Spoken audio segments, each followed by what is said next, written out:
That rat came from the moon. Carrats, everybody. A mob I simply cannot believe we haven't covered yet. These meals on wheels may seem unassuming and ignorable for the most part. However, with some cheeky know-how, they may just be the best leafy meat farms in the entire game. Oh, and they've got some fun to them too. But we'll save that for last. For now, we'll talk availability and renewability. Things that might be a mixed bag in a Carrats case. Naturally speaking, we will be encountering Carrats in 3 biomes. The lunar forest on a lunar island, the lunar bats on a lunar island, and the lunar grotto itself down in the caves connected to our blue mush tree forests. But hold up, Beard. Carrats don't spawn in the grotto, so what gives? You're right, they don't. They can, however, plummet to the lunar grotto via an earthquake, be it a natural one or a player-caused shake. Every object that falls during a quake has a 20% chance to be a Carrat, so they should be quite common too. That said, I am 99% sure that they don't respawn via any means, so once you're out, you're out. Or are you? I mean, we can now turn on every event at will, which includes the Year of the Carrat, and Carrat shrines here allow us to literally buy additional Carrats for 4 gold. So no, we're not out. Not even close, honestly, as the best way to renew Carrats is through the Mad Scientist Lab's lunar experiment here and its ability to turn any carrot into a Carrat. You'll run dry in the base game eventually, but don't forget these events in the long run. But with all that out of the way, let us just talk Carrats themselves. These moon-mutated vegetables love disguising themselves as plain old carrots and will actually stay this way until the player disturbs them. At least as far as I'm aware.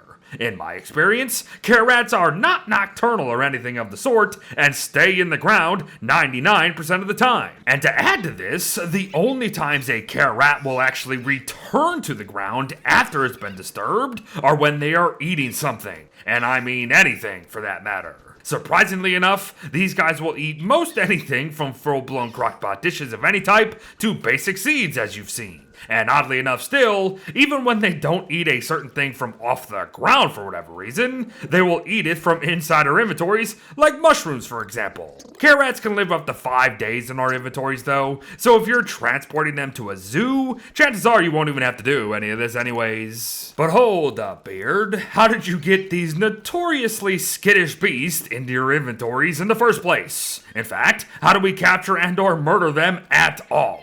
Well, with only 25 health, any ranged weapon will do for the latter. But don't count out baiting them with foods for easy bonking here and there. But that said, the 2 best methods for obtaining Carrats, in my opinion, are likely traps right above their spawn points as seen, or shovels. For you see, when you dig a Carrat up, they become stunned for a time. So we can choose to kill them right then and there, or pick them up and bring them wherever we choose. You do you. Because whatever the case, the guys will explode into the same loot when killed, and said loot will be carrot seeds 33% of the time, and leafy meat 100% of the time. Now, leafy meat won't win as many prizes on its own as you can see, but its relatively new recipes will, starting with jelly salad. 2 leafy meats and 2 sweeteners for 37.5 hunger and 50 sanity a pop, you say?